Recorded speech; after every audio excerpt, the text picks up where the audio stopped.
আসসালামু আলাইকুম সুপ্রিয় কুয়েত প্রবাসী ভাই বোনেরা, কুয়েত নিউজ বাংলা ইউটিউব চ্যানেলে আপনাদের স্বাগতম জানিয়ে দিচ্ছি। কুয়েতের দারুণ কিছু গুরুত্বপূর্ণ সংবাদ রয়েছে।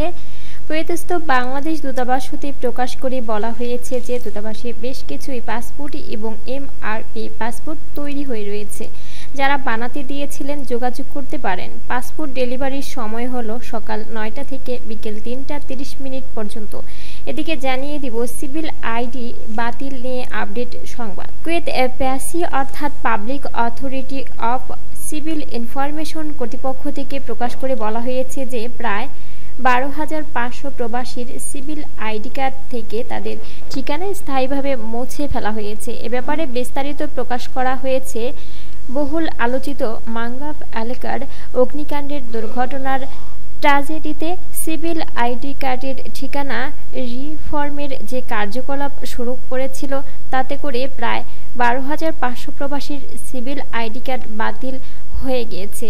এ ব্যাপারে আরও বলা হয়েছে যে হাওয়ালি ও জিলিবাল সুয়েখের মতো জরাজীর্ণ এলাকায় বসবাসের বিবরণ আপডেট করার জন্য সিভিল আইডি কার্ড ডিজিটাল পরিষেবা চালু করেছে।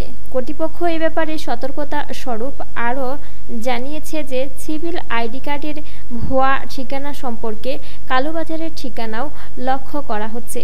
আরও বলা হয়েছে যে কালোবাজারের তালিকায় বেশ কিছু মানুষ রয়েছে যারা এশিয়ান প্রবাসীর কাছ থেকে 100 থেকে 150 দিনারের বিনিময়ে ভুয়া ঠিকানা বিক্রি করে নতুন করে সিভিল আইডি কার্ড বানিয়ে দেয়। এ ধরনের ভুয়া ঠিকানার সিভিল আইডি কার্ডগুলো বাতিল করা হয়েছে এবং যে কেউ এই কালোবাজারের সাথে সম্পৃক্ত থাকলে তার বিরুদ্ধে কঠোর আইনি ব্যবস্থা নেওয়া হবে।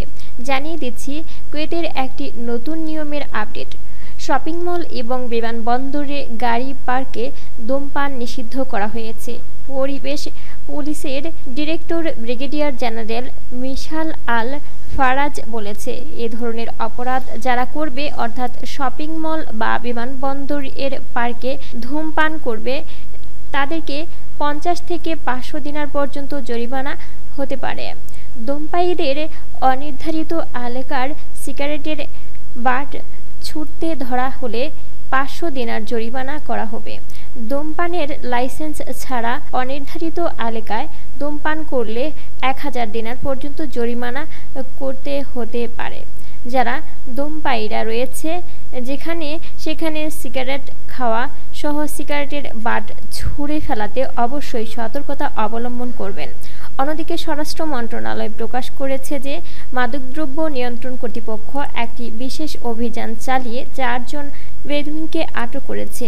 তাদের দখলে থাকা সাইকোট্রপিকে বড়ি এবং মাদকদ্রব্য উদ্ধার করেছে। এই অভিযানের ফলে 15,000 লিরিকা ক্যাপসুল, 100 গ্রাম কোকেন, 500 গ্রাম ম্যাথহামফেটামিন সাবু, 250 গ্রাম হাশিশ, 80টি সাইকোট্রপিক ট্যাবলেট এবং এই পদার্থগুলো ওজন করার জন্য ব্যবহৃত একটি নির্ভুল স্কেল সহ এবং মাদকদ্রব্য বিক্রি করার কাজে ব্যবহৃত প্রায় 50 থেকে 9,000 কুয়েতি দিনার উদ্ধার করা হয়েছে।